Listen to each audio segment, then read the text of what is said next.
ভবকুলে ডাকে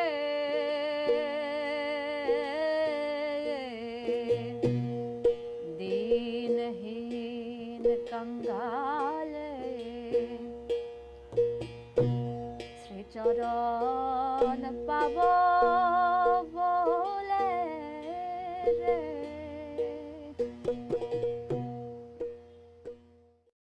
There has been a lot of thinking in recent years at our studio about pedagogy, and is that what you guys do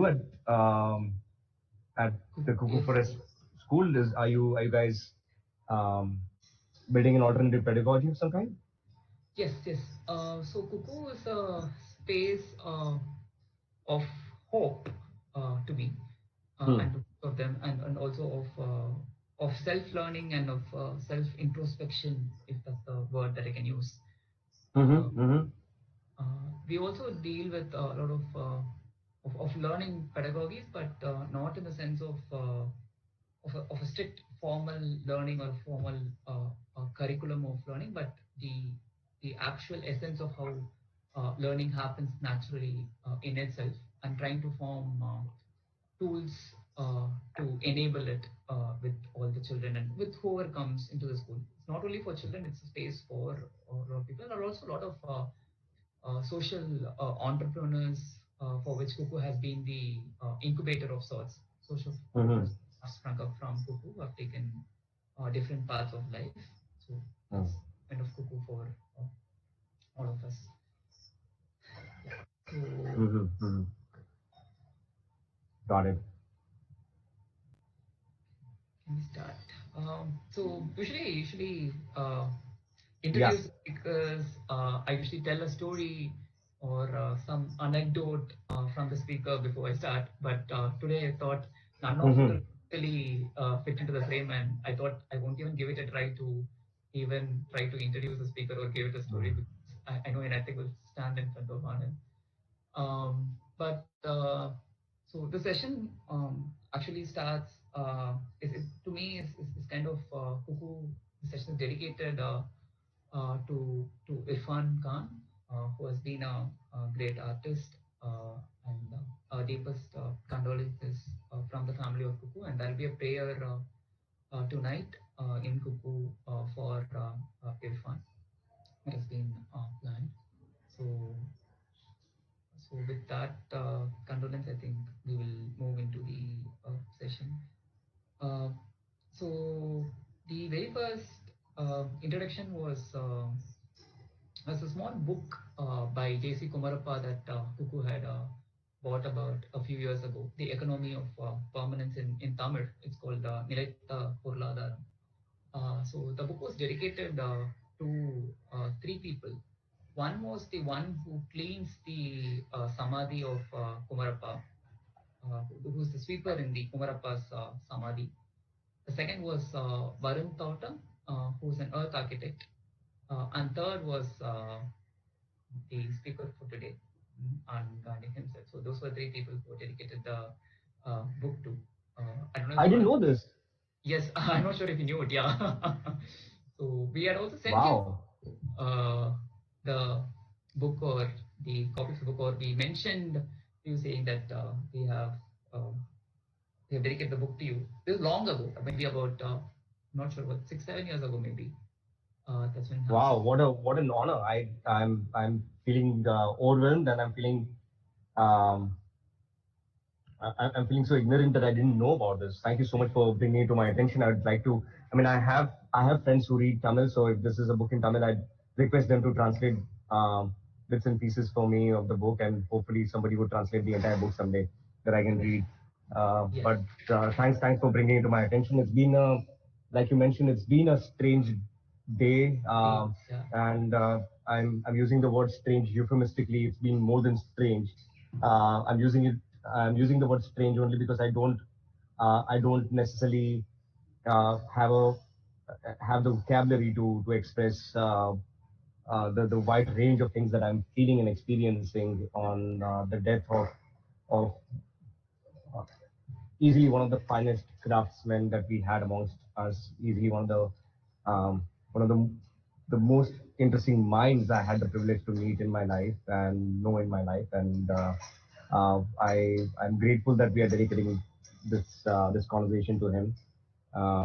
There, as it turns out, we had recorded a wonderful conversation with him a few years ago. I started making this essay film, which I hope to put together, and then I got on with the thousand other ideas that I was working on, and I completely forgot about this film that I was making. It's amongst the 100,000 balls that I throw in the air and then keep juggling. And this was one of the films that I started making. We had this beautiful conversation with Irfan um, in that film. So Zain right now is working on that conversation. Is editing the conversation so that we can share it with the world. As it turns out, in that conversation, Irfan is wondering about death. Is wondering about the idea of what death means and what could death possibly mean. I wish that was a longer conversation. I wish we had recorded all the other conversations that we had about the subject. But I'm just grateful to my team that they recorded this particular conversation a few years ago at least. So we're going to be sharing that by tomorrow. I was um, I was 17 and I visited my friend and my mentor Abhay Mehta with a crashed hard drive. I lamented the loss of all my work, products of nights and days of creative labor that I had saved on this hard drive, and I asked him if he'd help me recover it. Abhay was a genius. He could do pretty much anything. He was a microbiologist from MIT, and he had spent the few years that I had the good privilege and fortune to know him. He'd spent those years fighting a case against the Bold Power Project, against Enron, um, and and he was really one man who inspired me the most in my life. He's the closest I had to a mentor, and I always thought of him as somebody who could solve any problem. So I went to him with this crashed hard drive, and I said to him, Abhay, you have to help me recover this. This is like days and nights of my creative labor. And he said to me, bring me a mustard seed from a creator who has never lost work to a hard drive crash, and I shall restore yours.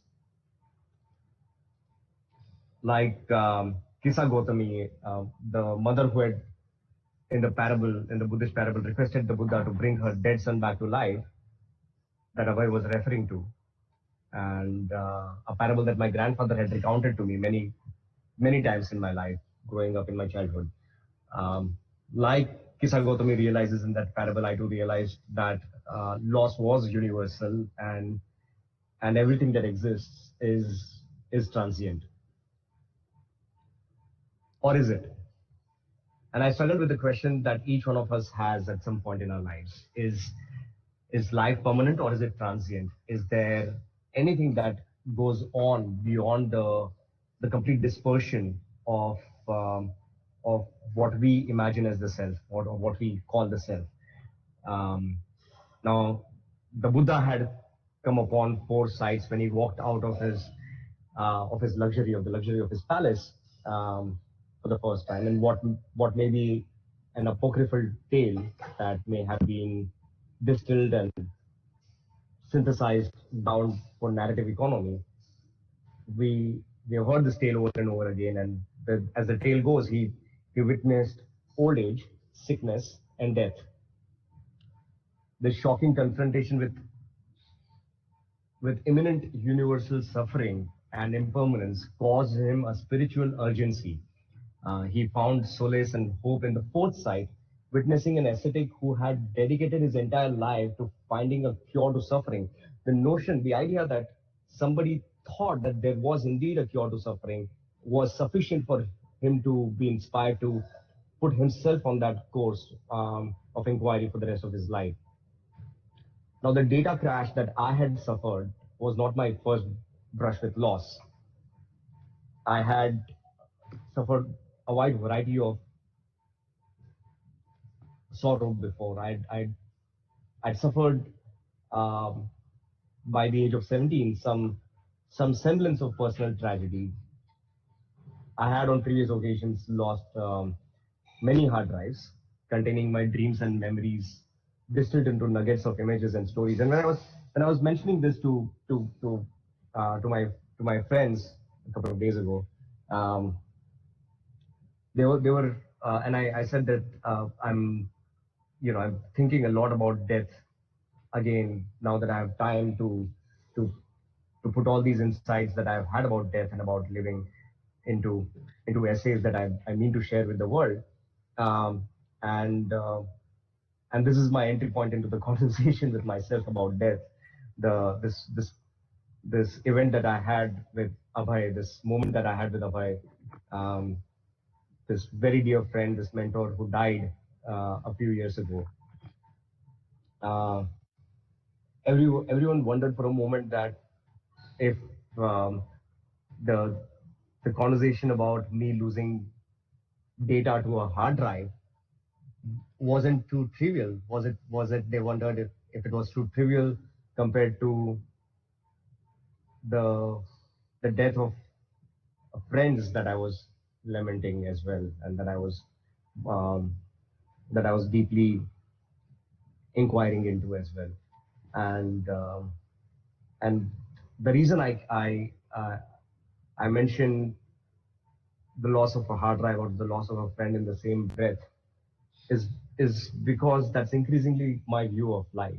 It's increasingly um, my understanding of who we are, that we are made up of bits and pieces of information we gather through our lifetimes, a wide variety of information, and we process this information given the algorithms that we are born with, given the genetic algorithms that we are born with, and with the algorithms that we that resonate with us from time to time, from through our experiences, through our lived experiences, and we become the sieve through which all this data passes through and becomes a unique algorithm, becomes a unique new way of looking at the world. And all we can hope to do is pass that on succinctly, pass that on with a certain degree of accuracy. Um, but I guess I'm getting ahead of myself. The point is that I was asking this question at 17, and I was asking that to my friend Abhay, and I had on previous occasions lost hard drives, which like I said, I thought of as a space where I distilled nuggets of my truest self, my dreams, my anxieties, my warnings, my aspirations, my ideas, my intentions, my emotions, my experience, like pretty much everything that I identified myself as, and I kind of found methods through expression, through craft, through through art, through story, through design, through narrative. I translated a lot of that self and put those nuggets on this hard drives, on these hard drives that I'd lost. But I'd also lost opportunities, and I'd lost love. I'd lost my biological father to death. I'd flirted day and night with the philosophical and logical causes of suffering and death for a decade already, since the age of 6. And yet I was not confronted with the urgency of this inquiry for another decade or so, till I was well in my mid 20s, late 20s. I was nursing my grandparents in multiple hospitals for more than a year and a half. And that in it's in these hospitals, these liminal spaces of transience, that I was urgently confronted with suffering and the inevitability of aging and death, like I'd never been before. So one day in a medicated state, my grandfather asked me if if there was indeed a soul, if there was indeed some kind of a continuity, if there was indeed some semblance of continuity after death. Now I recognize the comfort he was seeking against the idea of an absolute imminent end. And why wouldn't he? If it wasn't a fundamental property of life to continue, resulting eventually in the conscious human desire to continue, it just would have ceased. So it's tautological to use a phrase like survival of the fittest is a tautology. Survival and fittest mean the same thing. If it's not fit, it would not survive. It's the same concept. It's like saying survival of the survived, or survival of the surviving ones. Um, it's a tautology. The fact that they survived means that they had a certain set of recipes which were just the perfect response systems for the needs of the environment, and a lot of people misunderstand fit as fast or as brave or as strong. That's a complete misnomer.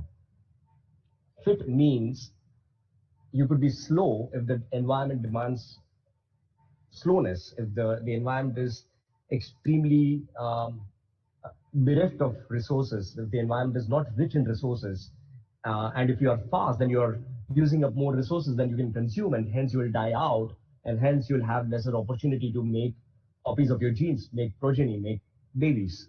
And hence the gene that is coding for fastness in an environment that demands a very conservative consumption of resources will die off. That gene will not have enough copies, and hence that gene will be written off. So in that case, the slow will win the race. So fitness does not mean strength or speed. It means a perfectly calibrated recipe of optimized solutions as required by the environmental context. Now, one of the traits of life is to be drawn to, and human life especially, is to be drawn to pure certainty of survival methods. We look around for authority amongst us to see if anyone has solutions for longevity, for keeping life going on. And hence we get easily trapped into promises that may not be based on any evidence, but are just promises made by people with a lot of confidence. And that's really the basis of most religions. The idea of transcendence as a promise, the idea that there is something going on after life, there is some kind of a soul after life, there is heaven or hell after life, there is some kind of a continuity after life, is a promise that is extremely seductive to all of us, to the point, and it's so seductive that anybody who questions it or challenges it is seen as a threat to the actual possibility of living forever, whether or not that possibility may exist. So all belief systems at their core have this promise that life will continue post death in some way. And I'd spent an entire life convincing people about how the burden of evidence lies on the propounder of a hypothesis and not on someone who refuses to accept the hypothesis, in the absence of any semblance of evidence. And I had hence refused to accept the notion that the world was created by a flying spaghetti monster who, in his infinite wisdom, continues to make billions of poor children suffer from hunger and disease as divine tests. Every time you'd ask somebody who believes in some kind of a flying spaghetti monster, by the way, for those of you who don't know what I'm referring to, look up what flying spaghetti monster is. It's a fantastic epistemological tool that will help you reason with friends who believe in flying spaghetti monsters of some kind. So I refuse to accept the concept that there could indeed be a being so powerful who is actually so powerless when it comes to um, taking care of the billions of children who die every day out of hunger or disease. And if the being is actually powerful and is not doing anything about it, then uh, it's really a horror. This being is definitely not worthy of our attention or praise. Um, but most importantly, there is no evidence for such a being, and there is no reason to believe that there is such a being in a universe that could well be self-originating and cyclical. Um, if and you also get stuck in the infinite regress problem if you were to kind of believe in something like that. You ask yourself who created the world, and the moment you say who, you presume someone created the world, and then the question arises, well, who created that someone. And if you were to say, well, that someone does not need a creator, the creator does not need a creator, then why do you think that the universe needs a creator?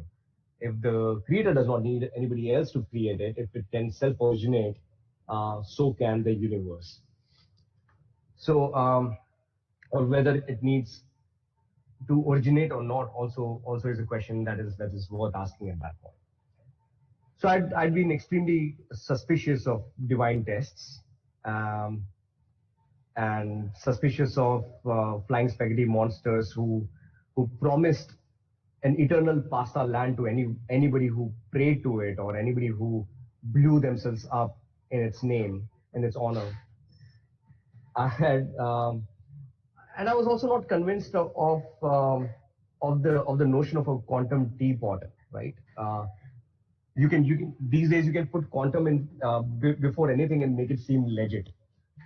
The first rule of reason right now that I can give everyone who is present here, if anybody uses the word quantum, including myself, who is not a quantum physicist, you know that they don't know the shit of what they're talking about. They don't know the slightest bit of what they're talking about. Because quantum physicists themselves don't necessarily completely know all aspects of quantum physics.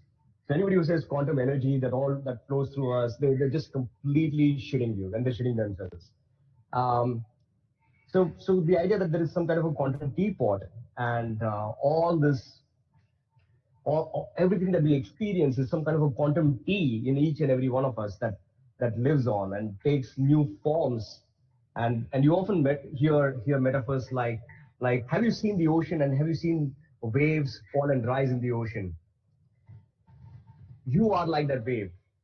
The ocean is infinite, and it becomes a wave for that one moment, and the wave starts imagining that it is an identity, separate from the ocean, and then it becomes a part of the ocean again. It's useful. I don't think it's completely a useless metaphor. It's useful in many ways to kind of think of life in some kind of continuity, but it's definitely not a quantum teapot. It's not a teapot between. There is no teapot between here and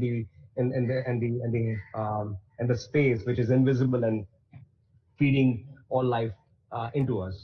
Again, if you don't know what I'm referring to, just do look up Flying Spaghetti Monster and Russell's Teapot. They are extremely well designed tools of epistemological inquiry. So to answer my grandpa's question, who was asking me if there was indeed some kind of continuity, I had to do two things. I had to be honest, because the biggest discourtesy to him would be to be dishonest to him, would be to tell him something that I was not convinced of, would be to tell him something that I had no evidence for. So I had to be honest to him, and at the same time, I knew that he was looking for comfort. I had to provide him some semblance of a comfort. And I always found his faith in my rational wisdom generous and reckless. He he he asked me from time to time questions of this nature, and I was quite grateful that he survived this ordeal in the hospital, and he lived on to ask me this question again. And not just that, he lived on, and I ensured that I keep a record of this question. So if you ever go back to Ship of Theseus, if you ever revisit it in parts or whole, there is a scene where Maitreya, the monk, is lying on his deathbed, and an old man comes up to him and asks him, Swami, tell me earnestly, tell me honestly, is there indeed a soul? The old man who's asking that question of Maitreya is my grandfather. I ensured that I keep a record of the question that he was asking in my drama, in my fiction as well.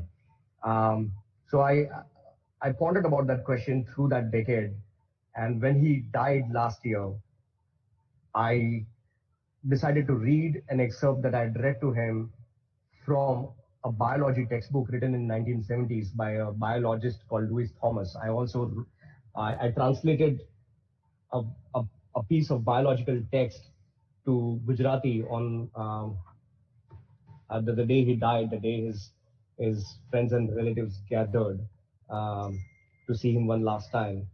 And I translated it for all of them, and I read it to them. And I think that for me is the answer that um, that surmises the the optimized sense of meaning that we can find in something that has evidence, something that is factually correct, and still offers some semblance of a continuity. So I'm going to read that little excerpt from the book of from the biological book of essays by Louis Thomas called Lives of a Cell that I had read on my grandpa's death as well. And this is from Lives of a Cell. There are some creatures that do not seem to die at all. There are some creatures that do not seem to die at all. They simply vanish totally into their own progeny. Single cells do this. The cell becomes two, then four, and so on. And after a while, the last trace of that cell is gone. It cannot be seen as death. Barring mutation, the descendants are simply the first cell living all over again. I'll read it again. I'll read it one more time in case you missed any words there. There are some creatures that do not seem to die at all. They simply vanish totally into their own progeny. I believe when Louis Thomas was writing this, he was writing this about single cell species. But the deeper I think about it, I think this statement applies to, and there is evidence of why I say this, it applies to pretty much every species. It applies to every species that is alive. All of us that are alive today have within us the final traces of cells that were alive 3 billion years ago. We are built upon the same blueprint. We are updates upon the same blueprint that once existed 3 billion years ago. So there is a direct continuity, of course, of survival of life itself that we carry within us. So there are some creatures that do not seem to die at all. They simply vanish totally into their own progeny. Single cells do this. The cell becomes two, then four, and so on. While the last trace is gone, it cannot be seen as death because barring mutation, the descendants are simply the first cell living all over again. So I concluded that I am my grandfather living all over again, but keeping the updated parts of him, keeping the cleaning up the parts that may not have worked environmentally, and keeping the parts that probably are increasingly relevant. So I am an updated version of my grandfather, my grandmother, my ancestors, but with my living experiences, with my experiences of life, with the experiences that I gather and the knowledge that I gather from the hard work put in by great minds everywhere in the world before um, and through my lifetime, I update that software as well.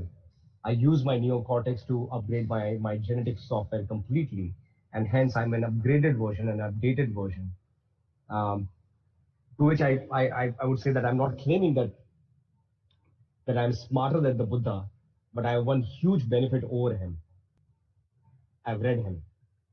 And that's really the benefit that all of us share over everyone who has lived before us. We share that great insight of that is a distillation of the greatest breakthroughs that have happened in our lifetimes. The Buddha thought that we suffer because we are ignorant of we imagine that the body is us and the life that we're living is us, and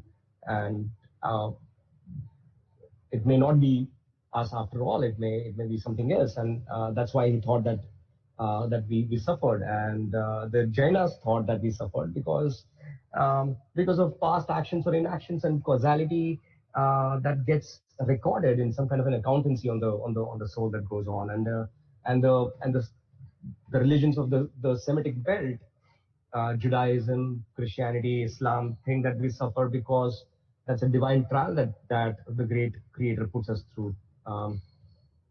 Now, there may be intuitions and insights woven into all these propositions that we may want to clean up and still keep. But we have, in the last 150 years, a far deeper understanding of why we suffer. We suffer because we don't want to die. We suffer because pain is a warning signal that the body produces so that it can draw our attention immediately towards tissue damage and safeguard us from the fatality of a wound, safeguard us from the fatality of an infection. Pain is like an alarm bell that goes up in our heads, and a lot of times this alarm bell is a false alarm, but natural selection has let in false alarms so that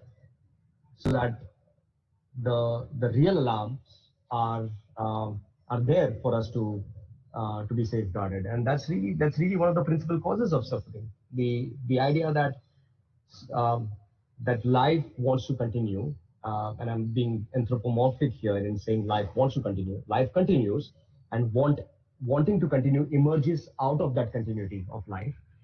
And in that wanting to continue, there are software devices that are dipped in red, that are high priority software. Suffering is a high priority software.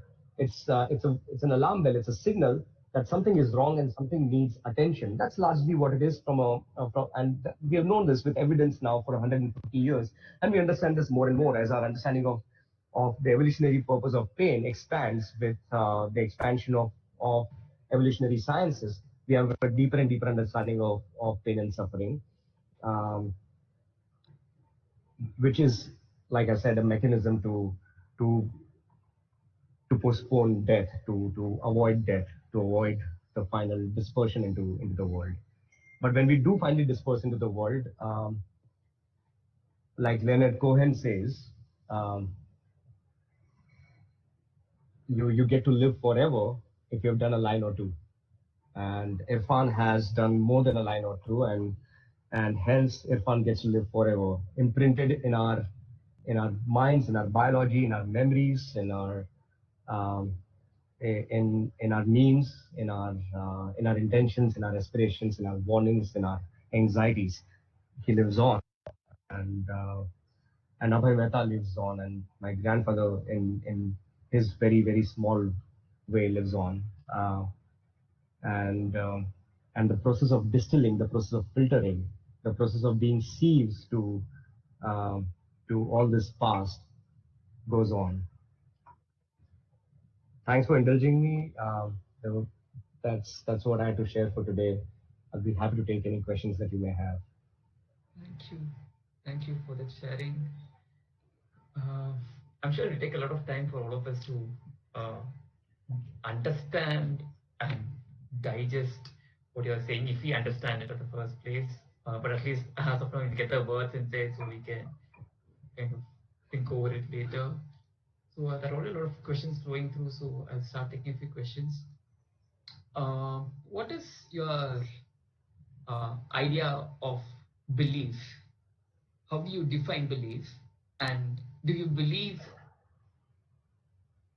at all? Like, do you believe in something at all? Oh, well, I believe in a lot of things that have been proven to be true. I believe that there is such a thing as gravity.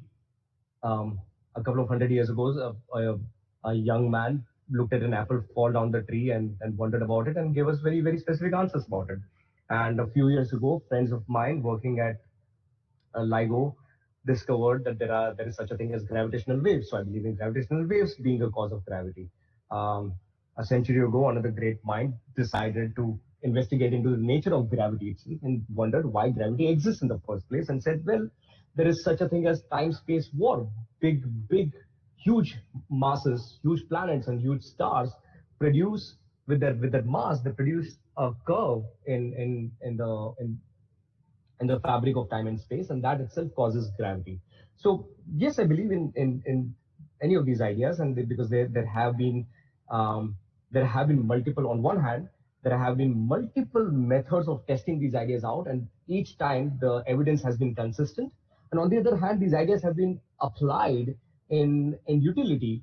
We fly in the air using airplanes. Now, had were somebody to show me that using their belief system without and without any bit of science, they can just sit in one place and using that belief system they can fly. I would consider that as useful evidence, but I don't think there has been uh, any recorded evidence of people being able to fly with just dreaming about it or meditating or thinking about it or praying to their god, and hence it's I say that I request them to present the evidence, and when they do present the evidence, I'd be very happy to change my mind, and that's what I believe in. I believe in being able to change my mind and change my entire framework based on what is presented to me as evidence, and not based on the fact that somebody feels very strongly about a worldview. So yeah, I believe in a lot of things, and there is a lot to that's worth believing in. The ideas that I just shared from Louis Thomas, the idea that I share my grandfather's genetic material inside me, like I share my grandmother's genetic material, and I'm a fusion. I'm like a recipe of all these software that I've inherited within me, and also of the software that I created for myself through my experiences, through living in this world. And I'm a mix of all these algorithms. I'm stacks of all these algorithms. Now there is an infinite amount of evidence for this worldview, and hence I believe in it.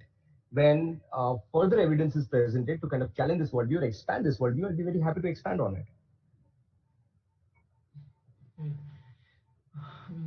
Could you brief about the influence or speak a little bit about the influence of Douglas Adams, uh, that the influence that he had on you?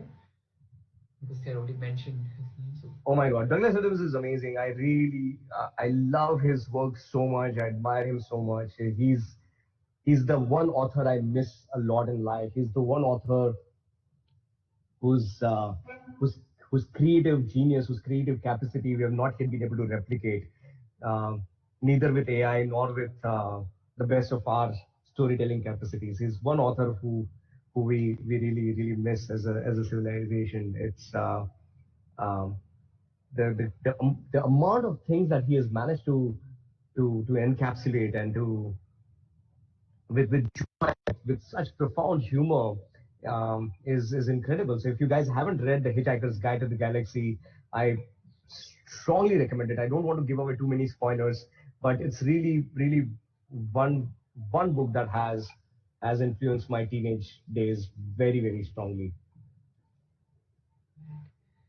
I mean, I can share a lot from The Hitchhikers. I mean, I can have an entire session only on The Hitchhikers. I can have endless sessions on The Hitchhiker's Guide to the Galaxy. I really love that book so much. Okay, you know what? I'm going to read you something from The Hitchhiker's Guide to the Galaxy. Thank you. Wait, I think the one who I'm, asked the go- question will be really happy for it. Yes. I'm going to definitely read you one of my favorite passages. I mean, every page, every bloody line in The Hitchhikers is great. But okay, let me read you some of my favorites from The Hitchhikers. Now that you're giving me this opportunity and indulging me, I'm going to do this. Wait a minute. Um,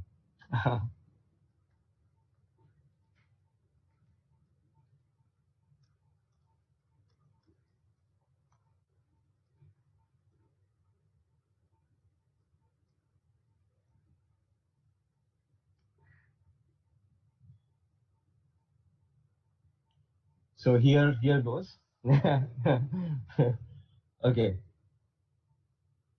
and then one Thursday, nearly 2,000 years after, and then one Thursday, nearly 2,000 years after one man had been nailed to a tree for saying how great it would be to be nice to people for a change. So that's how he begins saying something. He says, again, I'll repeat that. Where did it go? And then one Thursday, nearly 2,000 years after, one man had been nailed to a tree for saying how great it would be to be nice to people for a change. A girl sitting on her own in a small cafe in Rick Van Sworth suddenly realized that it was had been going wrong all this time, and she finally knew how the world could be made a good and happy place. This time it was right, it would work, and no one would have to get nailed to anything. That's one of the that's from one of the beginning opening chapters of the Hitchhiker's Guide to the Galaxy. Thank you. Because I mean there are just so many favorites. I can go on and on. For instance, on the planet Earth, man had always assumed that he was more intelligent than dolphins because he had achieved so much. The wheel, New York, wars, and so on. Whilst all the dolphins had ever done was muck about in the water having a good time. But conversely, the dolphins had always believed that they were far more intelligent than man for precisely the same reasons.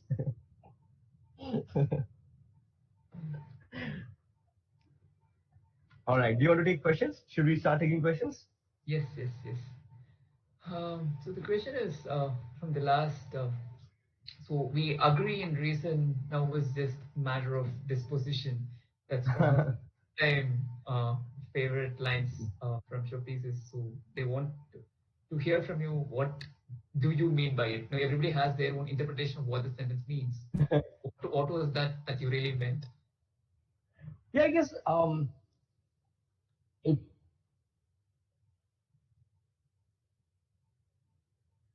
So I had at that time in my life had met a lot of friends, and not a lot of friends, I would say some special friends who would arrive at this dead end again and again, um, who over days and weeks and sometimes years of debate and argument, I would manage to convince them of my worldview, my framework, or my skepticism towards theirs, and a lot of them would invariably reach this dead end, and this dead end that was always expressed in many ways, is with passion, with love, with heartbreak, with this dead end was expressed in a lot of different ways. And if I were to distill that dead end down, I could do that in this line, the line that I eventually wrote, and that for me was beginning to that was for me the beginning to empathize with the idea of there being genetic limits, the idea of there being um, uh, ceilings to our open-mindedness, to our intellectual risk-taking capacity, to our capacity to transform and change our entire framework that we may have held on to for our dear lives. Suddenly, when the evidence changes, our capacity to be able to be any of that, and I began to empathize with. I was 30 when I wrote this line, and I just it had just been a year that I had finished nursing my grandparents, and they were both safe and sound. They had survived the ordeal at that time, and it had occurred to me at that time that I need to empathize with the idea that we are that there is genetic variation. Um, I do not have I do not have the innate capacity of rhythm, of being able to sing, and I can learn it. I can of course um, work very hard and learn it, and there is good evidence to believe that it can be learned. But um, it will be a long call to imagine that I'd be Mozart anytime soon, even if I were to put my life of learning into it. And that's really the genetic ceiling that I probably have. And likewise, all of us have genetic ceilings um, to how much we could possibly um, accept throwing ourselves into the face of anxieties. And the genetic capacity to be able to be more or less anxious, to be in the face of threat, has a ceiling, has a physical limit, it seems, or to suffer pain in the face of threat or in the face of potential threat to your livelihoods. and that has really been tested a lot of times now. I mean, we know that if people feel secure in an environment, they're more likely to vote. In the US, there have been tests where people feeling more secure about their environment, about their jobs, about their livelihoods, are more likely to vote Democrat, um, or people who feel anxious about their livelihood, about their future, about their jobs, who are more likely to vote Republican. And that has been observed in many ways, that we have innate capacities towards anxiety, and then given the and then and those capacities can be tapped into environmentally by producing by amplifying one worldview over the other, by amplifying one fact over the other, and that's really what politicians do all the time. Um, uh, they either outright lie, but in that outright lying, they're trying to amplify the potential threat that we may be facing from one time to another. And the greater the threat that we face, the more likely we are the greater the threat that we perceive, not necessarily face, the greater the threat that we perceive around us, the more likely we are to give up our freedoms and to give up our our ability to make uh, meaningful choices for collective well-being. And that is often a matter of predisposition. That through my lived experience, I do feel, and I don't think there is any more relevance to the statement beyond my own meandering experience, but through my lived experience, I felt that there was such a ceiling that existed, um, which happened at the height of reasoning, at the height of when all rational conversation ended. It all came down to a certain threshold of predisposition that people had. So this question about the very first initial part that you were talking about, the loss of several habits that you had from your own life. Do you think that is a major reason where the creation happens from, for any artist, not for you, but for any artist? Do you think loss and suffering has a is kind of inversely proportional to the creation or the creator at work? Do you think there is a direct relationship to that? Most certainly, I think life itself, the way life is on this planet, is a response to death. And let me kind of expand on that, because we see on this planet, and that's really the only life that we have observed, the life on this planet. So we don't know if there are any other forms of life that exist in the large universe. But what we observe on this planet is really the only strategy of life that we know. And the strategy that life has taken on this planet is in response to the fact that there is always dispersion working on life, erosion working on life. So anything that survives is eroding constantly. There is gravity, there is radiation, there are all kinds of physical forces pulling life apart. So the strategy that life came up with on this planet um, is to make a copy of itself before it's dispersed, before the cells die completely, before the cells completely are disrupted by this erosion. Life makes a copy of itself. Cells copy themselves. Now, while making this copy, something unique happened at some point 3 billion years ago. The unique thing that happened was, while life makes a more or less an exact copy of its gene, of its genetic code, there is a small error, there is a small mutation. Now, this error, this little mutation, leads to a phenotype, leads to an expression. Or, if you got mutation A, your eyes will be black. If you got mutation B, your eyes will be green, right? But that's a physical phenotype. But behavioral phenotypes also get coded in. And now some behaviors are more relevant to the environment are better for the environment than some others, and those behaviors will get an opportunity to make more copies of themselves versus behaviors that are not so well suited to those particular environments, and hence those behaviors will not get that many opportunities to make more copies of themselves. And that's really the basis of natural selection, the singular strategy that we see being used by life on this planet. And that's a strategy of creativity. And that creativity has emerged in the face of death.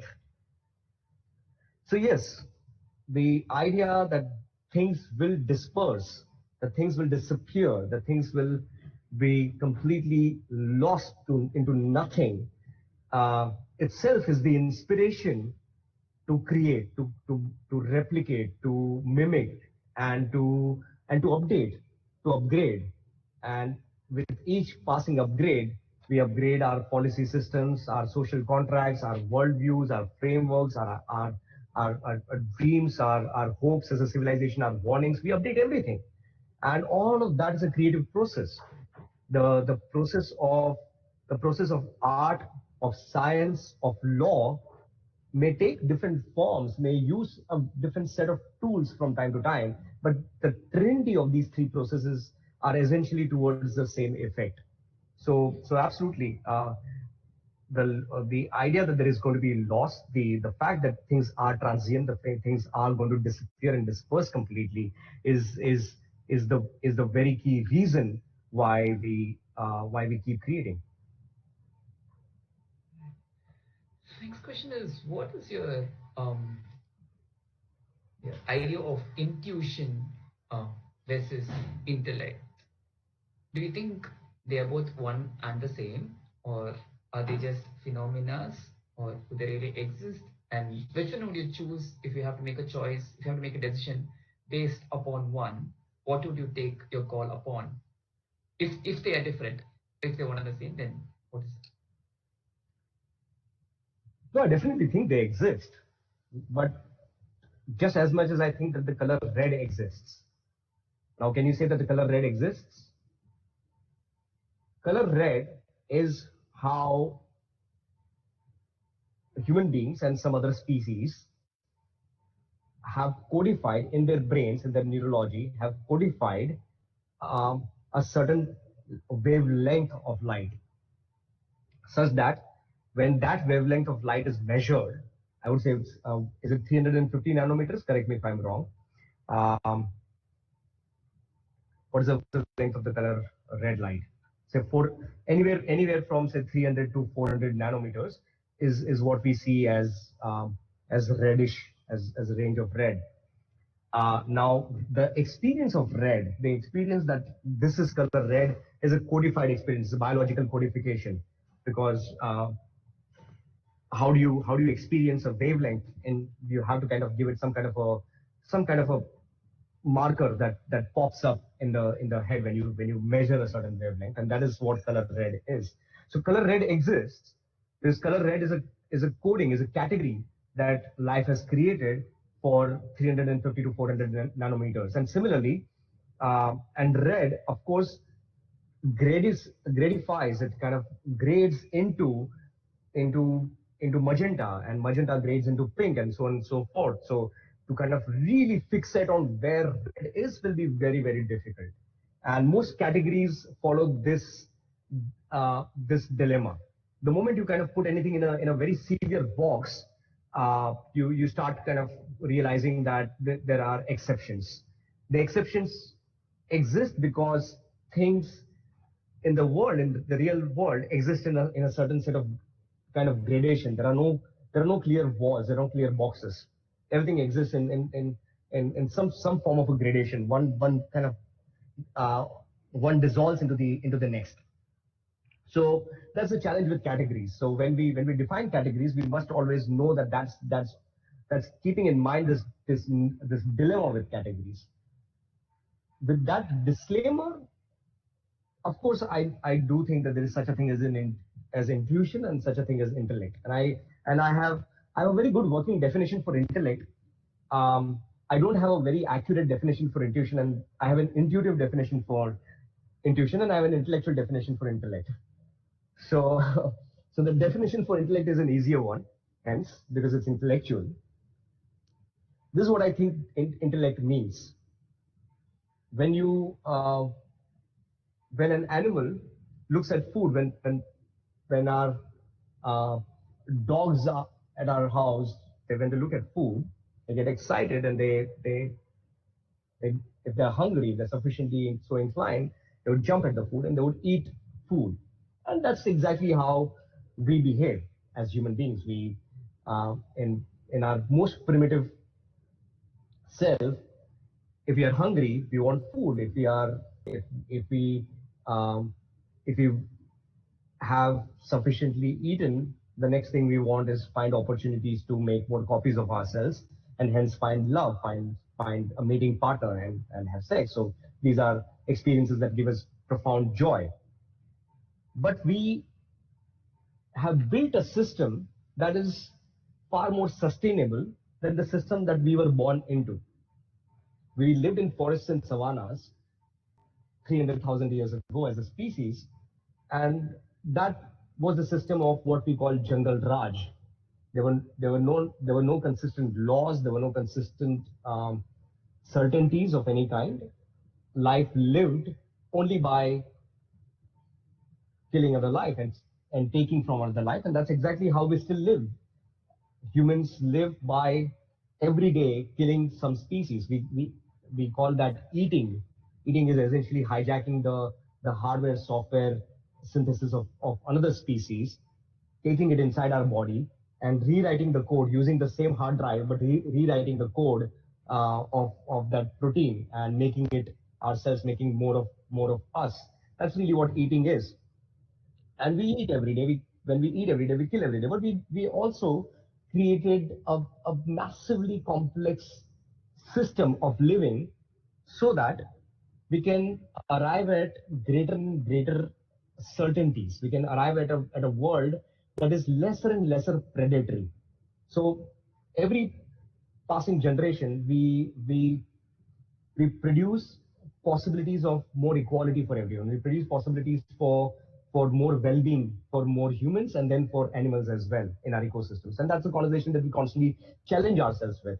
We constantly remind ourselves there are still wars, there are still people dying of hunger. Let's not celebrate too soon. There is still a lot of work to do, and that's exactly what our aspiration is as a civilization. We want to aspire to a state of of collective well-being and collective certainty. Now, because that is our aspiration. Once again, what was your question? Am I still on your question, or have I gone too far away? No, I think it's okay. I think we have kind of covered the question No, no, already. no, I want to cover the question. I just want to conclude it. What was your exact words? What were the exact words that you asked?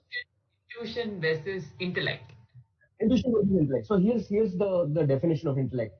Because we built this extremely complex system, the proximity between an action that we take and the food that we'll get out of it, or the proximity between an action or inaction that we take and the sustenance that we'll get out of it is very vast.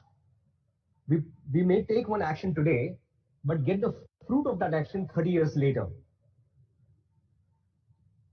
A child starts learning at the age of 6, but is actually able to build a bridge or cure cancer 40 years later, right? So the ability to translate an action into an actual effect has a gap of 40 years. Whereas in forest and savanna, that gap doesn't exist. You start training for something and then you can go out and hunt. And you grow up and you do the exact same thing over and over again. So the ability, the capacity that we have using our brains, using our neurological power to fill the steps in this gap, to simulate futures based on the data that we collect from the past, and then re and then deconstruct the future, deconstruct the aspired future into steps, into causes that will cause that future to come about. And the negotiations that we make, the simulation and the negotiations for that simulation. You may say that, hey, listen, the world will become a better place if Anand, you do these things. And I will be like, hey, hold on. I think that I'm willing to do this much, but you will also have to take so and so steps. These negotiations where we predict what the future is going to be based on the steps that we are going to take, that is an intellectual process. The process of filling the gap between cause and consequence, which may be removed by hundreds of steps, is an intellectual activity. Intuition, on the other hand, is a heuristic framework that we don't negotiate with rigor. So intuition also updates itself, intellect also updates itself, but the methodologies that intellect and intuition follow are slightly different. Intellect uses steps, and intellect also has the luxury of time. So an intellectual activity allows you to sit down, take a breath, and connect cause to consequence, and create a chain of cause and consequence, create trees of cause-consequence relationships till you can simulate all kinds of probabilities and eventualities. Intuition is a response, is a heuristic response that doesn't necessarily always have the luxury of time. Intuition is something that you pull out of yourself when you need to respond with an economy of time. But both can be updated and both can be upgraded.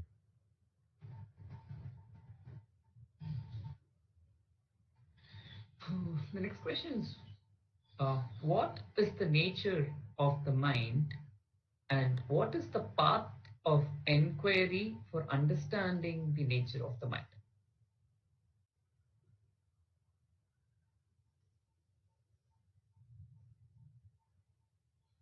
So we've kind of flirted with this question for thousands of years now, and because there is an emergent property that we have not had all the accurate answers for, we have agreed to call this emergent property the mind. The exact definition of what the mind is would be has been argued about endlessly, and that's because we don't yet have absolute accurate answers for that. But here's a principle that is useful. So a lot of you must be aware of this principle, but I'm taking the liberty of imagining that some of you may not have come across this principle yet. So it's of some use. The property of wetness is found in water. Yes, we look at water, and water has this property of some kind of stickiness. It kind of sticks to surfaces, and then it drifts away to gravity. Now, what's fascinating is that this property of wetness is not visible or not found in molecules of water. But suddenly you have a few million molecules of water come together, and this property comes to the fore. This complex property that emerges from the interactions between the parts and between the consequences of those interactions, adding to those interactions. So there are kind of three levels that we can think about this. There are parts that make up a whole.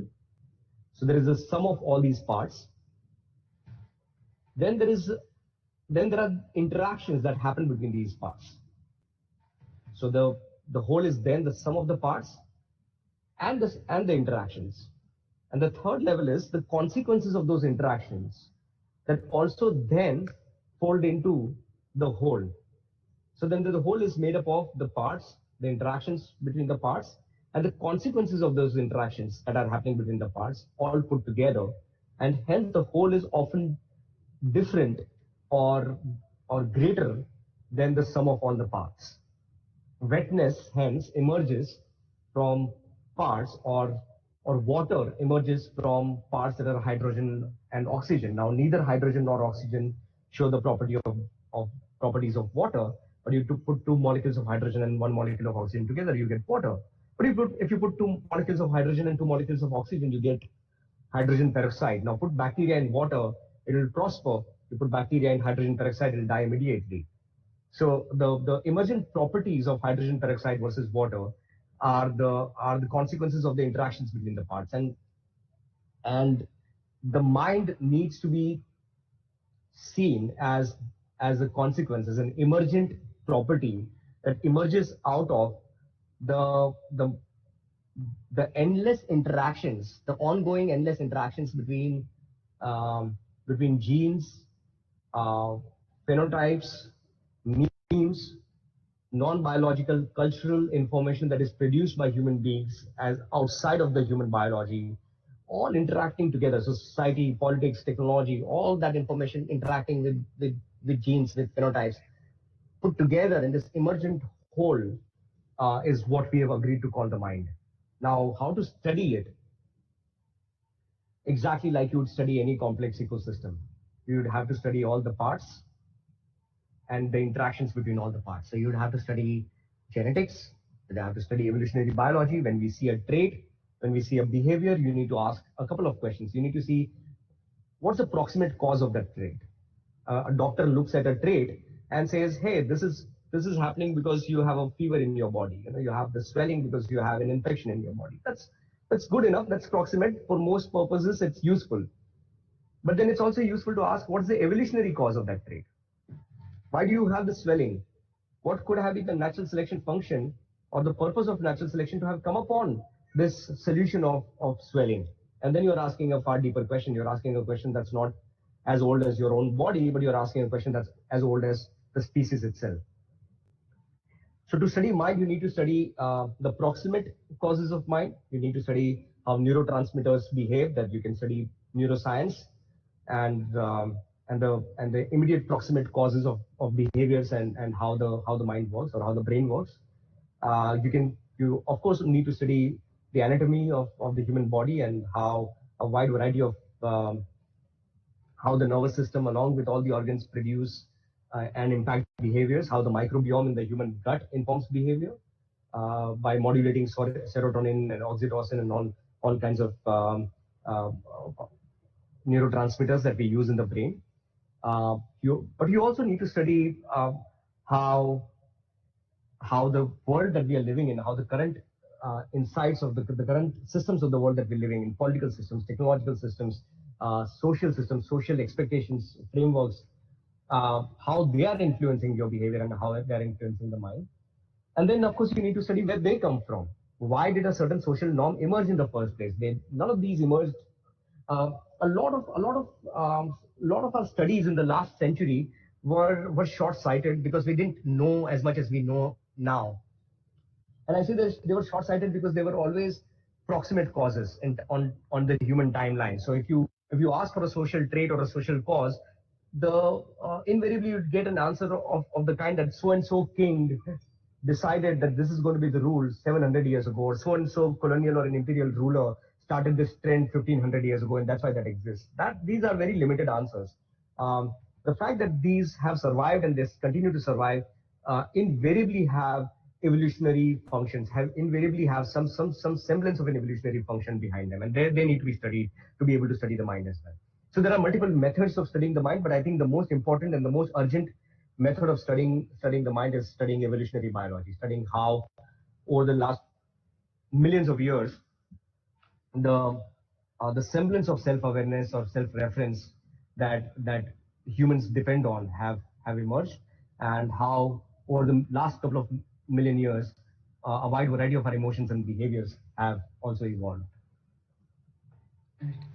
Okay, so I'm shifting to slightly questions from the Ship of Theseus movie, because a lot of questions on the Ship of Theseus movie.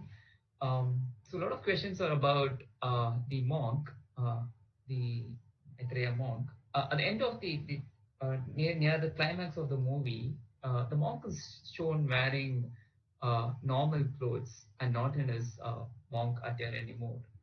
What is your interpretation of, because everybody has their own interpretation again of that particular scene? Whether he kind of got over his religious attributions or whatever the scene was, but what was your real idea of that, or was it meant to be interpreted differently only? No, I guess it was pretty straight. As far as I was concerned, I thought it was the straightest thing I was saying, and it was like really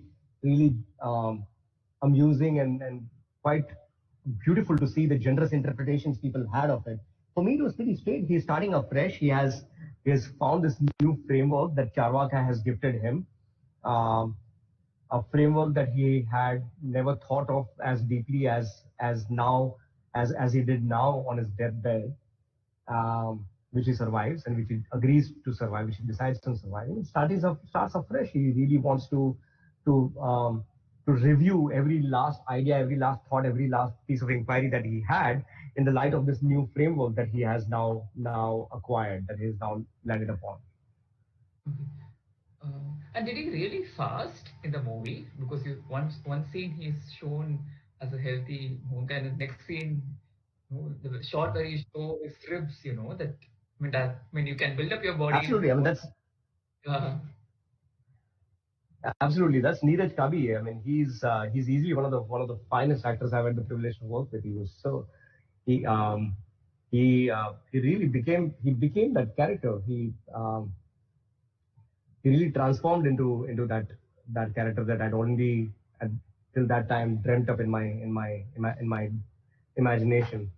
So Neeraj didn't fast as much as there was a very rigorous diet that we had designed for him. There were 4 doctors on board that we had taken advice from and designed this diet for him, which which was to ensure that he loses all the fat in the body in a way that is healthy and not extremely dangerous for him to do, and also the revival was taken care of with great medical attention.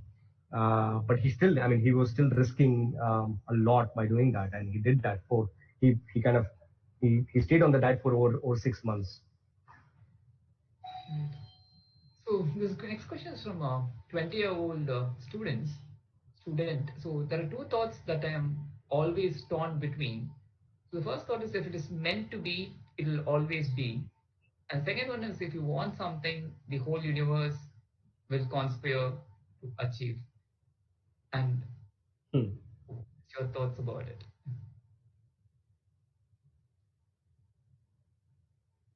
Um, there is there isn't enough evidence for the first one, and there is sufficient evidence to disprove the second one. Um, the first one, whether if it's meant to be, it will be. There is the verdict is still out there. If life is deterministic, if if everything that is happening is just an unraveling of the first set of principles 14 billion years ago when the universe began, and from that point onwards there is really nothing that is happening with its own freedom. There is enough evidence to believe that life could be deterministic, or the emergence of biological life may indeed be a methodology to kind of conduct the laws of classical physics with some semblance or degree of choice. So the first one, if things are meant to be, they will be. Unlikely, I think it in whether or not you believe in classical physics or the quantum physics view of free choice, I would put my bets on human action, on human intervention. So don't wait for things to happen. Participate and make things happen for sure. The second piece of this candy floss notion that Bollywood in a criminal way continues to spread, that if you desire something very strongly, the universe will conspire to make that desire come true. I think that's bullshit. And not only is it bullshit, I think it's dangerous. I'll tell you why it's dangerous.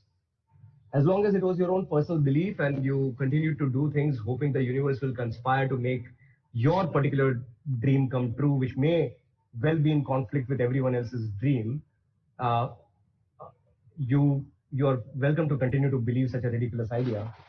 But when that idea spreads, people start imagining that if somebody is not doing too well, if somebody is sick or deceased or ill-fated, or somebody is a victim of profound injustice, it may just because they did not desire and the universe did not listen to it. That's extremely dangerous and stupid. Okay, uh, so this is not a question that because that's something that you said, something that struck me very hard. So what's your take on Paulo Coelho's writing there? from what you said at the end, a lot of colloquials writing kind of I mean, it's silly. It's quite silly, right? To for a completely grown up person to imagine and believe that it's only a matter of desiring something really strongly. Are you saying that the children who are dying of hunger are not desiring food strong enough, and you are desiring something fucking petty like buying a pair of shoes stronger than that, and that's why the universe is conspiring to get you a pair of bloody shoes? I mean, it's extremely silly, that kind of writing, and it's immature. It has absolutely no evidence and no value to life.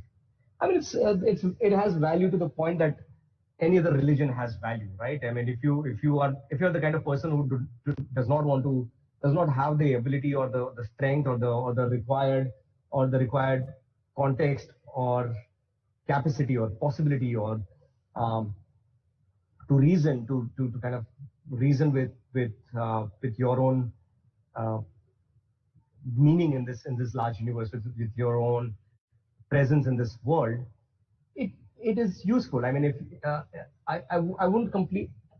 Okay, I'll rephrase my words, and this is on record, so I'm going to take my words back, and I'm going to be lesser harsh and try and be empathetic towards that kind of thinking. I would say I would say it's a wheelchair for the intellectually paralyzed. So I don't think that there is no value to that kind of thinking. It's probably if you are if you do not have the necessary tools to reason and to understand and to process um, information and the world around yourself. It's a crutch, it's a wheelchair that you may need to use, you may want to use, and I I'll try and grow empathy for your use of such wheelchairs. Um, but the reason such an intellectual wheelchair I find I have such a strong reaction to, and my immediate reaction is hence so strong, is for the reason that I quoted, that when you spread an idea like that, when somebody like a Paulo Coelho says something like that you need to just desire something strongly enough, and the universe will kind of conspire to make the desire come true. I just find that irresponsible, because a lot of people who desire it strongly, a lot of people who are victims of profound injustice desire justice very strongly, and their desire is not going to help them. It's good policy that we come up with negotiation, with fighting for those policies, with our hard work, with our sacrifice, that is going to help us in those times of need. So, but if you think that if you desire something strongly enough and the universe will throw a pair of shoes at you, be my guest. What do I care? Right. So this question is, no, there's this frog and centipede scene that Aida explains. Do you ever become conscious, and do you ever also become a centipede? Then what do Yeah, you yeah, do? yeah, totally. I live in that dual state all the time. I'm like, I become the centipede, and then I remind myself to become the frog again. And I like, I mean, if for friends who know me very well, for people who see me in public forums, they only see this side of me. But there is a part of me that I try to keep alive, and I mean, I don't have to try, because it just stays alive, because of the good privilege that I have and the amazing friends that I have in my life. That part just stays alive. The part that is a frog, the part that is just like jumping around, flopping around, and being allowing myself the irresponsibility of creative enterprise from time to time. So yeah, I think I live in that dual state. I try to keep an optimum balance of both those states. Right. So next question is, uh, if if Anand has to format all of his hard disk uh, right now, uh, then what would Anand be? Yeah, that's true. Exactly. I mean, we have asked one thing that we have understood about the self is that it's not necessarily a sum total of everything that is imprinted upon it, or everything that is consumed by it, but it's more of a canvas upon which things are printed, and and this canvas is washable. So we have seen that in diseases, we have seen that in amnesia, and we've seen that in Alzheimer's. We've seen that in a wide variety of human disorders where that canvas is cleaned, is washed off completely, and we have seen what happens, what becomes of that canvas when everything is washed off it. And it's an interesting question to ask. I mean, um, I really don't know the answer to that question. I've tried to inquire that into. I've tried to look into myself and ask myself that question.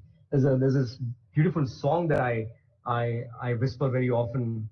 Um, so what becomes of you, my love, when they finally strip you off the handbags and the glad rags that your poor old granddad worked so hard that you could buy? And I often ask myself what would happen if I was stripped of all these handbags and the intellectual handbags and glad rags that I'm able to keep just because my poor old granddad really worked very hard, worked his, sweated and bled so that I could buy. And the answer is I really don't know. I mean, will I become completely childlike, or is there anything that has been imprinted so deeply into myself that it will carry on? We don't have enough evidence to give a confident answer to either of the possibilities. I mean, the scientific question to that is there is there an epigenetic influence on the DNA or not? And the day we can answer that question confidently, we'll have an answer to this question as well. So when you started, I'm sure, I'm not sure the age, but it's when you were about less than 20, when you started writing for the commercial media, and then there was a shift to ship of Theseus. You know, these both, as we see, are kind of extremes or poles in themselves. How did that kind of transformation happen in those years? What happened between those two? The thing is, like I said, there is the frog side of me, there is the centipede side of me, there's the intuitive part of me, the intellectual part of me, and they've always ever existed. There's never been a profound conflict between the two. There has always been an intention to synthesize and optimize both the sides that I identify as myself. So even when I was writing Saas Bhi Kabhi Bahuti or Kahani Kar Kar Ke, I was 19 years old when I was doing that. I was also simultaneously writing plays like Sugandhi, Pratyensha, Janashatru. Now, these plays have a more direct intellectual continuity with and philosophical continuity with the work that I produce in my feature films in Tumbad and Ship of Theseus and Insignificant Man. There is a direct continuity with the plays that I was writing back in the day. Um, I would really also find a method of synthesizing the principles of storytelling that I learned while writing Saas Bhi Kabhi Bahuti and synthesize them better with the principles that I've learned while making films that I've made recently in the last few years and the plays that I'd made around that time. Because that is really the intention of art. The true intention of art is to is to look at the greatest breakthroughs that we have at our disposal as a species, as a civilization, and then translate them into intuitions, into visceral experiences that others can experience the more fluidly and more easily than the effort that you had to take in understanding and comprehending them. Mm. What was Anand as a boy, as a small boy, without intellectual and philosophical baggage? What was he like? I was always this person. The tools accumulated, but I was curious. I was infinitely curious. I spent every last waking moment in some kind of creative enterprise. I talked endlessly. I had always been thrown out of classes to be uh, as somebody who could not just stop talking. I had just so much to share with my friends, and I had so many questions that I wanted to ask of them, and I had to talk endlessly for that, and I made things. I made things incessantly. I every expression that I found, that I discovered, was um, was a moment of pure joy in my childhood. So when I discovered that there is such a thing as drawing, taking a chalk and putting it on a piece of board and making something out of it. It was just a moment of pure joy. When I was 6 years old, I once came across this song, this Kabir song, um, which has these metaphors. I've spoken about this moment earlier as well in other interviews, and which had all these wonderful metaphorical questions. What is heavier than the planet, and uh, what is darker than Kajal? And then the answers come by, that there is that that guilt is heavier than the planet, and sin is darker than Kajal. And I remember feeling so enthralled. I feeling this sense of euphoria in having discovered this tool, that I ran everywhere and I tried to get everyone to appreciate this amazing tool that I discovered. I didn't know that there was a name for it till much later in my life. Till I was 12, 13, I did not know that others knew of this tool, that I was not the first one to categorize or catalog this tool, um, and not yet give a name to it. I kept giving some kind of vague names to it. I never found the right name for it till I discovered the word when I was 12 years old, much later. So literally 6, 7 years after I discovered the tool, I discovered that there was a name for this tool. It was called a metaphor. And um, and and then further, and many years after that, by the time I was 17, 18, I realized what a metaphor truly was. That it was indeed a methodology of life to distill information. It was a map to reality, because reality is too vast and massive to grasp in one go. And hence we make these maps so that we can look at the reality through this distilled tinier version of it. And that's what really a metaphor is. And we have this innate capacity to understand a metaphor. It's fascinating that, I mean, if you think about it, it's fascinating that, as it was to me as a child, that uh, when a Shakespearean character goes up on stage to an audience that is largely illiterate, largely never been exposed to poetry or literature or any of any rich metaphors, very confidently delivers a line like, "Juliet is the sun, arise, fair sun, and kill the envious moon," um, not for a moment uh, feeling concerned that some people may not even know that the intended meaning. Not for a moment feeling scared that some people may just think that Juliet is the sun means Juliet is a fiery ball of nuclear explosion. But because, and the fact that Shakespeare was not concerned or not scared of that is because it's biological. Metaphor is the cornerstone of human cognition. We have a biological innate capacity to understand metaphor, and that discovery as a child was amazing for me to understand that there is such a thing that you can codify experience into. That was a fantastic experience. I started writing narrative stories. I started writing plays and stories. Uh, the moment I started writing, the moment I learned the alphabet, I started deploying the alphabet towards writing. So I was curious. I was hyperactive. I could not stop. I could not be stopped. Another event I've spoken about often is one evening my mother uh, suddenly discovered that the pain in her back is lesser, and her headache has disappeared. And suddenly she realized that the cause of the disappeared headache and the disappeared pain in her back is quiet in the house, is silence in the house. So she investigated into the nature of the silence, and she realized that it was because um, I was not destroying one more evening for her, jumping around and talking and listening and screaming and yelling and being hyperactive. Because, as it turned out, she had spilled some kerosene on the floor, and I was busy lying next to the spillage, sniffing it and getting great pleasure out of it. And my mother decided to put me on kerosene addiction from that point onwards. Um, that is really that was my childhood. My childhood was I was raised by a mother who was extremely encouraging. She allowed me to question, she allowed me to challenge, she allowed me to to to inquire and express, and didn't limit me to the notion that I need to express only in one way or the other.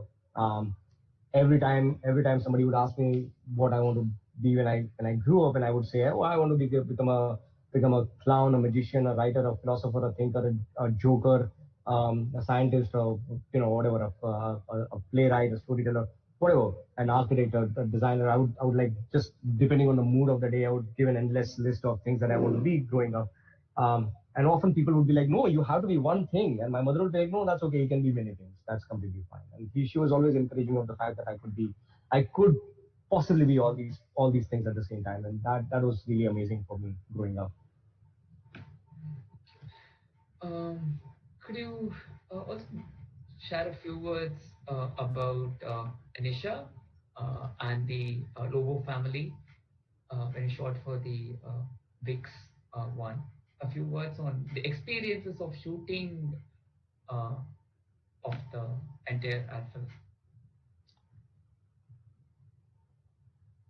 So I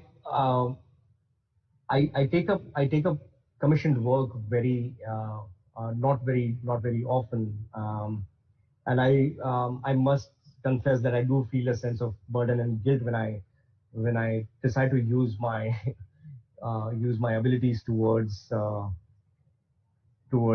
helping um, massive products sell more of their products. And from time to time, there are stories that I feel lesser guilty of taking on, even if it's for selling products at the end of it. And this was one story that I felt extremely privileged to be a part of, because it was just such a joy to meet the Lobo family, David and Aloma and Nisha and Nisha's brother Ryan. Easily one of the most beautiful families I've had the privilege to know in my life. And they're also unique in their own ways. They're also wonderful in their own ways. They're so different from each other, and each one of them is so wonderful. Aloma has so much clarity about what needs to be done. Aloma is really effective altruism at its best. Aloma does not bother herself with too much investigation and negotiation. She kind of applies herself to making policy better intuitively, and does that very effectively. And David is a wonderful thinker. He's just such a unique mind. He used to be a priest, and he has like Maitreya, he left the uniform to discover life, to kind of find his own journey in life. And I mean, uh, he would be better suited, of course, to share his reasons why he made his choices in his life. But he was such a beautiful man to get to know. Um, he spoke very passionately about his farming. He spoke passionately about making this breed of coconut that he has bred. And he spoke about everything with such joy and such wisdom and such warmth.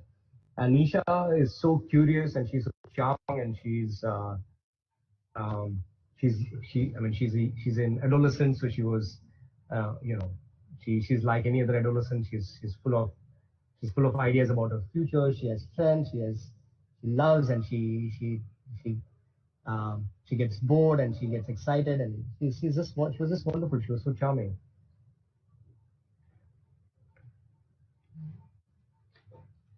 The did you have Krishna? Did you have uh, any kind of personal experience with Nisha that kind of moved you beyond what we see in the screens, what we see in the frames? Was it something while making the film uh, that had a deep impact on you?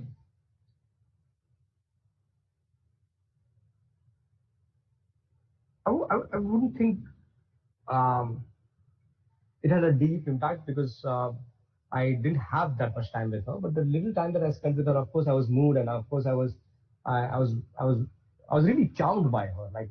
I mean, like I said, she's a very charming adolescent. And I was charmed by the fact that she wants to become a teacher, and that she reads constantly. And I try to have uh, and I got attracted to the idea that she wants to read so much. So I started having a conversation about things that she could read. And of course, um, she got bored too quickly and too rapidly by the idea that I was imposing on her. Uh, and she, she really, I really loved the fact that she was so curious about what, when I asked her if she'd be willing to play herself in the story, she was absolutely up for it. And she would learn lines and she would kind of, try those lines out because Hindi is clearly her third or fourth language. She's not, that, that comfortable with the language. And, it was extremely. I wouldn't say there's really no other way to kind of define my experience with having that I spent with this wonderful young person. Besides saying that she was really charming. Mm. Mm. So the next question, very short one, but I don't know what it actually defines. The question is, do you believe in miracles? Do you believe in miracles? Do I believe in miracles? Miracles, yeah. That's always the question. I don't know.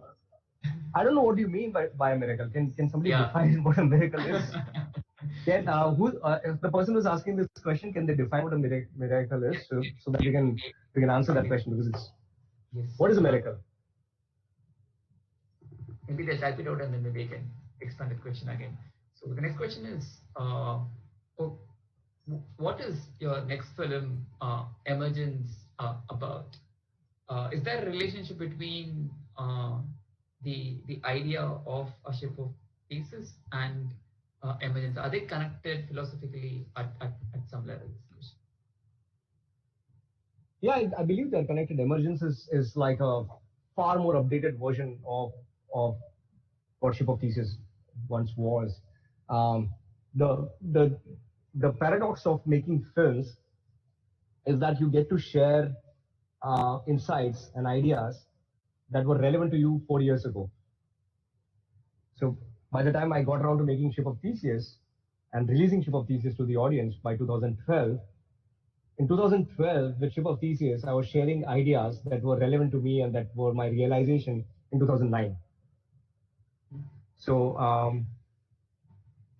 So, yeah, Emergence is a far more updated and upgraded version of it. I've been writing Emergence for the last 5 years. It's a story of a pandemic, like I've mentioned this recently in the press, that it's a pandemic script that I was writing over the last 5 years, and in the last few weeks, friends have been writing to me from everywhere, wishing and hoping that I'd made the film by now, I'd put the film out by now. And there's this great Leonard Cohen line that I try to remind myself of and still keep forgetting, where he says, "Ring the bells that still can ring. Forget your perfect offering. There's a crack in everything. That's how the light gets in." And I do get entangled in this desire to make a perfect offering to the world. Desire, I get caught up in arriving at that perfect framework in the most optimized way of sharing that framework, the most entertaining and engaging, stimulating way of sharing that framework with the world. And that ends up taking a lot of time, and sometimes I lose sense of time so much that it becomes irrelevant as a warning. I hope that we can update it further now, to for it to be relevant even post COVID, even post its function as a warning that it once was going to be. It was going to be a warning about our our brush with pandemics and our potential brush with pandemics. But of course, because I did not make it in time, I hope that now that when I share the film, its relevance will be far more than the warning that it contained. Right. So the next question is about your interest with political board games, especially Shasn, and how did that idea of Shasn. Shasn start, and how did it bring about? Like, what is your how did you even get that question? So I know so little about games. It's not funny. I love games. I love to play them. And Zain Memon, the creator of Shasn, one of my dearest friends, my co-founders at Nemesis, he's a game nerd. He really understands game, and he uses game as pedagogy. In fact, we are going to come out with a video in the next couple of days about using game as a tool of learning, as a very important tool of learning. And he's really the master of that pedagogy. And Zain, so Khushbu and Vinay, who made An Insignificant Man. In fact, you know what? Zain is right here. I'll just invite him to kind of, I'll just invite him to answer the question himself about how he went about making Shasn, because to be honest, he's tried to educate me a lot about what games are and how he makes them. I get this question very often. A lot of people ask me how I write, what my thought process is, and I try to deconstruct it so that I can help writers use my tools. But often the tools I realize don't get translated, and that's really what happens between Zain and I. Zain breaks down his process for me very often. He tries to educate me into understanding what games are, and I still ask him the same question again and again. Every time I play the game, I'm like, how did you even come upon this idea? How could you have done this? How could you have, because I'm such a huge fan of Shazan. I'm such a huge fan of what Zain and his team end up converting these extremely complex realizations into visceral experiences through game. And I'm just as much a fan as anybody else, and I'm just as much in awe of that process. Even though they share that process, even though Zain kind of makes that process visible to me very often, I get completely blown away and completely overwhelmed by the nature of that process of translating extremely complex insights into games. Zain is right here. I'm going to call him. Hi. Hi, Zain. So, Thank you. hi, just jumping in. So, awesome. So, okay. So, what was the question again? So the question is about the idea of Shasn, and the origin of the idea, and how is that even possible to to, to take something so complex and then design it into a game. What is the thought process? Is the question. So the thought process was exactly that. That because the subject is so complex, it needed to be understood more deeply. If it was something very simple, we wouldn't need to come up with tools to understand it and look at its inner working. But because it is one of the most important factors of decision making that we have to decide on what our policies as a civilization should be, we knew we had to come up with tools to cut through the clutter.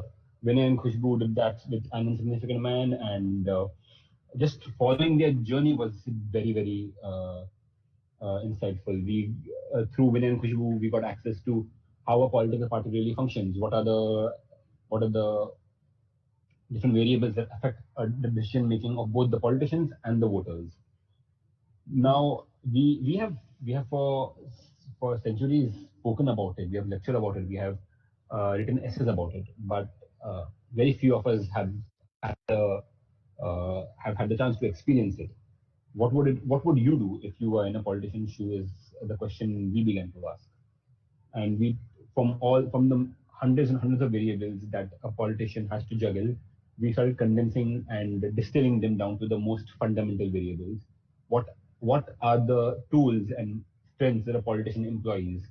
And we turn them to resources. We turned each policy decision into a turn that a politician plays, and we built the politician's identity into something that emerges through the game as opposed to something that's assigned to you, just like in real politics. And while playing the news cycle in the short term can be very, very useful for you, but sticking by your core platform, your core fundamental beliefs can help you in the long run. So we decided to take all these complex ideas and turn it to our game. It took us 2 years to build, to be honest, and it took the five of us a day and night of arguing, debating, and sleepless nights to just arrive at what a condensed but not reductive version of politics is. What the player goes away with is understanding how a politician thinks. So next time a politician is lying to you, next time they're making you a promise, you know exactly why they're doing what they're doing. So that was a good surprise to actually get to talk to you. Yeah, I was around. All right. Thank you so much. And also, if I'm not wrong, this was also crowdfunded. If I'm not Yes. wrong. Yes. So how was the experience of crowdfunding? So this is the third time crowdfunding. We crowdfunded in 2014 for An Insignificant Man. It was then titled Proposition for Revolution. We built our own crowdfunding platform. Then Rajesh ran the one campaign, raised, made made what was the biggest campaign in Indian history then for Vinay and Khushbu's film. We decided to take the same approach for Shasn, and a lot of our time went into understanding how the tabletop giving market works. What is it that people want? How do you take something that is as dense and as politics and make it fun? Mm-hmm. The experience was great. Kickstarter is a great community for early adopters and for innovators to throw things into the wild and see what happens. And I'm so glad that over 6,000 people showed up and made Shasn possible. All right. So as Anand had mentioned before, how was the experience to Mhm. decipher the game and decompartmentalize and explain the thought process to Anand? How was your kind of interaction with Anand? How did it kind of build up? What was that process like? So the process was it all started with the fundamental idea of making the decisions a politician makes and building a closed economy around it. How do you what is it that the politician is earning? How are they earning it, and what are they spending it on? This is an abstraction of everything from the actual campaign donations that they get to the trust of the people that they earn. Mm. And that's where it began. We started building this abstract engine where politicians would earn these resources and then spend them to achieve their end goal of influencing voters. And from there on, we went through around a couple of hundred iterations Mm. to building up complexity, building up meaning, building up so you can build a game in multiple ways. You can either build the core game to be very complex with lots of rules and lots of subclauses, or you can create a few rule sets and make them interact with each other in lots of different ways.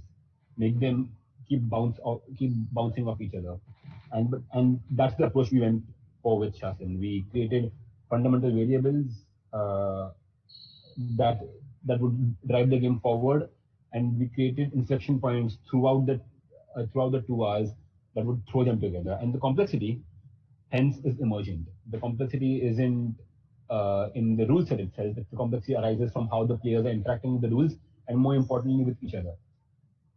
So it's a very, very social exercise. It's not something that's internal. It's not something that happens in isolation. Your experience of Shasn entirely depends on the people you're playing with and the personalities of the people you're playing with, like in real politics. Thank you, Zain. Thank you so much for that, and I hope Thank you so much. all people will start playing the game. A few end questions to Anand Sure. and Zain. Yeah.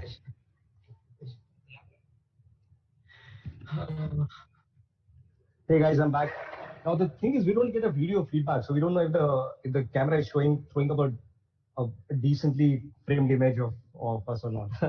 I was taking the opportunity to answer some of the questions here. Do you think humans can tweak nature? Somebody is asking. Vishak is asking, do you think humans can tweak nature? By tweaking, I'm referring to, is transhumanism possible? If yes, wouldn't that mean there isn't anything as law of nature?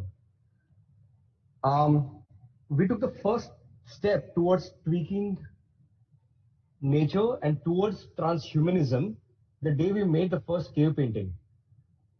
So transhumanism is not something that will happen one day suddenly. Transhumanism is a process that has been going on, had started and has been around for hundreds of thousands of years. Now, what do you mean? There is no contradiction with the law of nature. I'm taking you guys out for a walk with me. I hope that we don't get dropped somewhere. But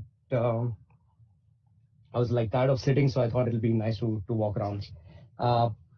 Just let me know if you guys can't see me anymore, because if the laptop is like getting spun around or something. So transhumanism is like I said, it's not something that's going to suddenly happen one fine day and all of us will be translated into digital bits and bytes. Transhumanism is a process that's been going on, and we have been perfecting it. We have been becoming more and more accurate, and I don't see why that there is any contradiction between humans modulating nature and transforming nature to for nature, for the ecosystem to adapt to humans, as humans also adapt to the ecosystems. That's something that every species does.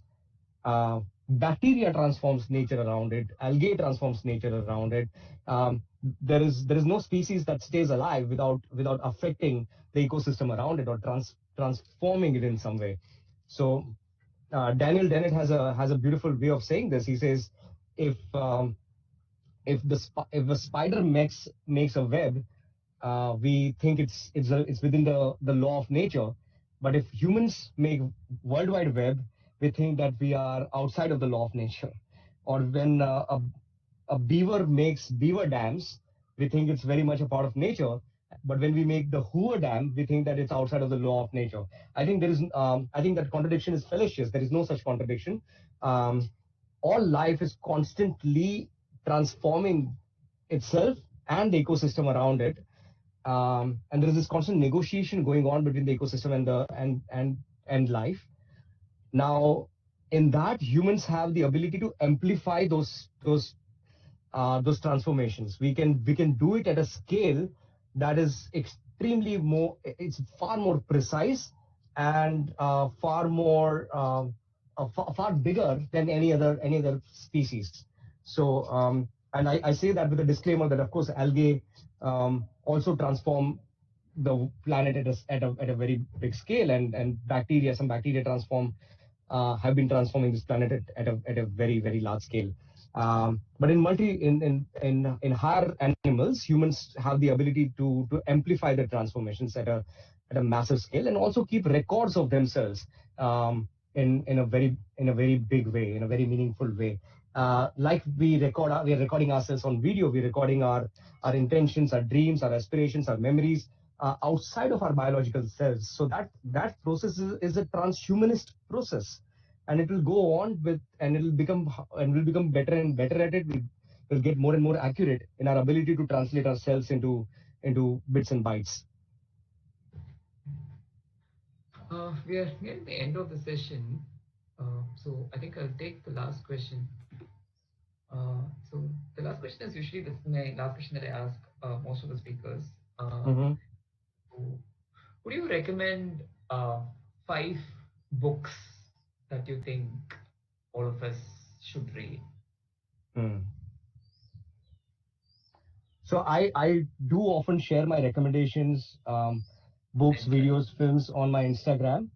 I would definitely recommend that you go on my Instagram and check out my saved stories. I've made recommendations in the past. Books, I would say, I mean, it's really I've been recommending the same books for a while now. It may get tiring for people who have heard me speak of them already, but assuming that some of you may not have read these books yet, I would recommend the same books again. So I would say The Lives of a Cell, a book that I quoted. So the 2 books that I quoted in this conversation, The Lives of a Cell by Louis Thomas, and The Hitchhiker's Guide to the Galaxy by Douglas Adams. These 2 books you ought to read. Richard Dawkins has written a seminal piece of work on evolutionary biology called The Selfish Gene. If you haven't read that already, please do make time to read it. Without hearing some summaries of that book, I would recommend that you read the book for yourself and make up your own mind. It's an extremely important piece of literature, seminal piece of literature really, of the last century in popular science. I would strongly recommend everything written by V.S. Ramachandran. He's easily one of the most exciting minds alive. He's fascinating. I've had the privilege to spend time with him, to to share stage with him recently on in our conversations, and he's one mind that has informed a lot of my ideas and my worldview in a very, very deep and profound way. So I would definitely recommend reading anything by V.S. Ramchandran. You may want to start with The Telltale Brain or Phantoms in the Brain. I would definitely strongly again recommend Jared Diamond's Guns, Jumps and Steel. It's a fascinating piece of popular science literature. Um, it looks at big history, but it looks at big history with a specific lens of geographical determinism. Of looks at how geographies over the last 13,000 years have informed the evolution of cultures, and you can expand on that lens. You can see other literature that is around that has come out of that kind of framework of thinking. But that's a great introduction piece of literature to enter that framework. Yeah, those are 5 books. Yeah. And if I can also ask you 5 documentaries / movies / artwork. I know it's a long list, but yeah, I unfortunately don't end up watching. I read only non-fiction, and I end up watching more fiction than non-fiction somehow.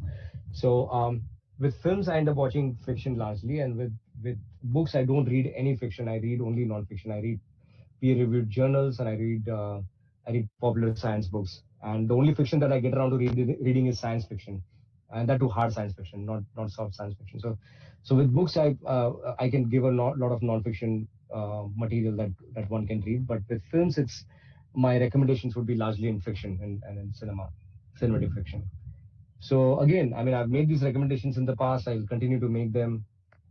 So for the key recommendations, for like really the big 10, the top 10, you ought to go to my page and you'll find them. That would be there'll be Songs from the Second Floor by Roy Anderson, Underground by Emir Kusturica. You must watch Holy Motors by Alios Carax, Tree of Life by Terence Malick, The White Ribbon by Michael Haneke, The Turin Horse by Bellatar. These are regular recommendations that I make all the time. But the recent years, I'll tell you the films that I've liked and that have resonated with me sufficiently to want to recommend them at least. They're probably not the. I wouldn't think that they're amongst the 10 greatest films that I would recommend if I had to recommend only 10. But from that point onwards, there are a lot of really good films that I would like to recommend, and the ones that I've recently watched and enjoyed and been moved by would be The Phantom Thread by Paul Thomas Anderson, Youth by Sorrentino. In fact, Sorrentino is such a delightful maker. I really enjoy his work a lot. So I would also recommend Young Pope by Sorrentino. I really quite like it, the TV show. Speaking of serialized fiction on OTT platforms and channels, I would say The Nick by Steven Soderbergh is quite a wonderful watch if you haven't seen it already. Rick and Morty is a massively ambitious achievement. I really enjoy that show a lot, but then it may or may not be your taste. I saw recently Portrait of a Lady on Fire, which I quite enjoyed. I really found moving and beautifully done. What else? I saw The Killing of a Sacred Deer recently, which I also thought was really wonderfully done. But if you haven't seen Dogtooth by the same maker, I would recommend that you watch Dogtooth first, and then you should watch The Favorite. And all of these are Lanthimos films, and you should watch Dogtooth, The Favorite, and then The Killing of a Sacred Deer. Thank you for that. Thank you for the wonderful session for the past 2 hours. Great. Are you going to keep this? Because a lot of people are asking me if this is going to go up online sometime. Are you going to share this with the world? Yes. Are you recording this? session is recorded. Yes, session is on the YouTube page. Will be uploaded by tomorrow evening, same time. The session will be uploaded, and I will share the session with all the participants who is there, and also with you. So you can also circle the Do session. you want to? I have a recommendation because I was looking at your YouTube channel, okay, Yeah, and I have a small recommendation to make. yeah, yeah. Please go ahead. Yes.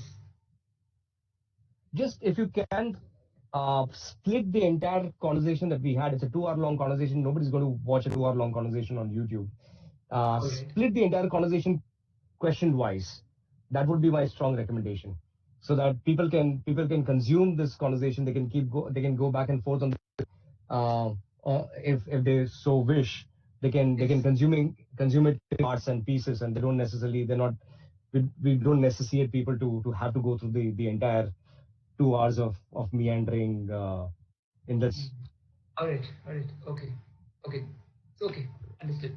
We will split it up and then put it up as Yep. special first question is. All right. We'll do that. Thank you so much for the session, and we'll also try Thank incorporating you. it. Thank you for having me. Thank you for having me on your channel. It was really a joy to speak to all of you. Thank you for the 25 people who came and who stayed, and thank you for the 50 odd others who came and who dipped their who wetted their beak. And I hope that the ideas resonated with their curiosity sufficiently as well.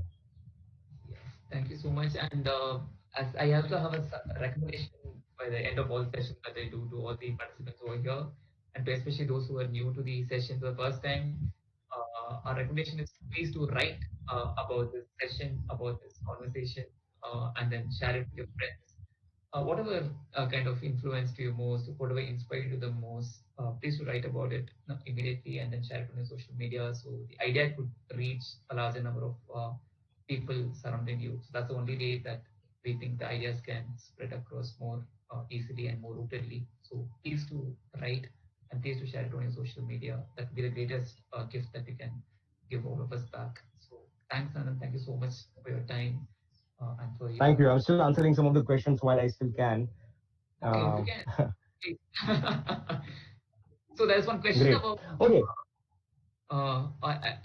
optimistic nihilism by Prasanna Krishna, which he has posted me 5 times to ask. So I think that will be the last question that you can take. Optimistic nihilism.